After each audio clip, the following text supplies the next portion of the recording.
welcome to Newsmakers. I'm your host, Nancy Lewis. Today we're going to be talking about infrastructure and entrepreneurship in Kansas City. We're here today at the Royals Hall of Fame, and I'm lucky to be with Kansas City Councilwoman Heather Hall. Thank you for being here. Thank you for having me, Nancy. So let's start talking a little bit about infrastructure. You know, it's on the long list of topics that people find sexy and great to talk about. Usually infrastructure is not one of those.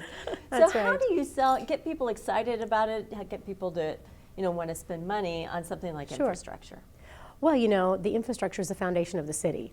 So when you have a good foundation and you have a great base to your city, then people want to be here. People want to be in a city that isn't crumbling and that is full of life and vitality. And the way that happens is by first having good roads and sidewalks and bridges and curbs and things that you don't ever really think about or see. It's sort of like insurance.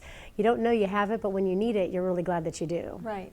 So how does that get paid for in Kansas City, and do we have enough money to get the job done? Sure. Well, you know, that's where most of our dollars are supposed to go, to the basic services. So when our taxpayers do pay their money, they're expecting us to keep their city functioning.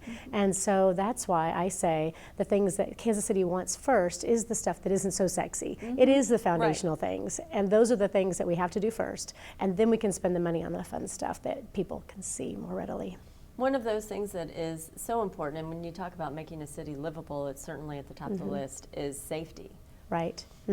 And that goes hand in hand with infrastructure is the public safety. I believe those two things are intrinsically tied together, because what happens is if you don't have a safe community, people don't want to raise their families in those communities, and then people will move away, and then we have more problems because we don't have the funding then to fund the infrastructure. So it's kind of a, you know, you need one and then you need the other.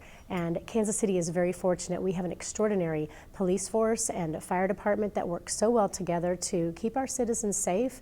We just had the St. Patrick's Day parade yesterday, and I tell you what, we had a great city. They turned out well, and they were safe, and they were well behaved, everybody, and then the police did exactly what they were supposed to do in keeping us safe, and that's a goal. And historically, Kansas Cityans have been pretty good at supporting safety, public safety with their tax dollars. Yes, public safety tax does definitely support the police and the fire, and in fact that's something that's very important to me, not only supporting the police to give them the tools they need to keep us safe, but the firefighters. You know, we have a really hard time with our response times right now in Kansas City because we're spread so thin.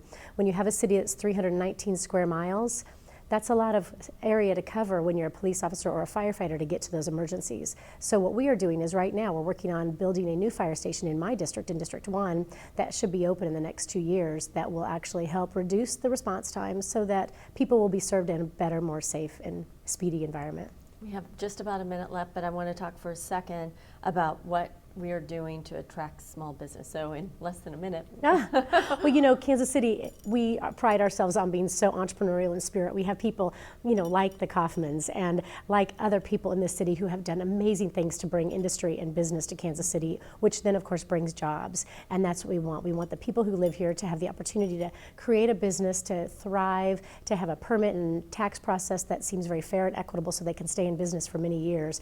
And also we want to be able to give them the tools they need to be successful, and we have so many organizations here in Kansas City like the Kaufman Foundation and other organizations who really help us do that. And in my district in the North End, we do a lot of things for small businesses to attract them, to keep them in our city. Well, we'll have to talk about that next time. I would love that. All Thank right. you so much. So nice to see you. Here, Thank you. Thank you for being here. We hope to see you next time on Newsmakers.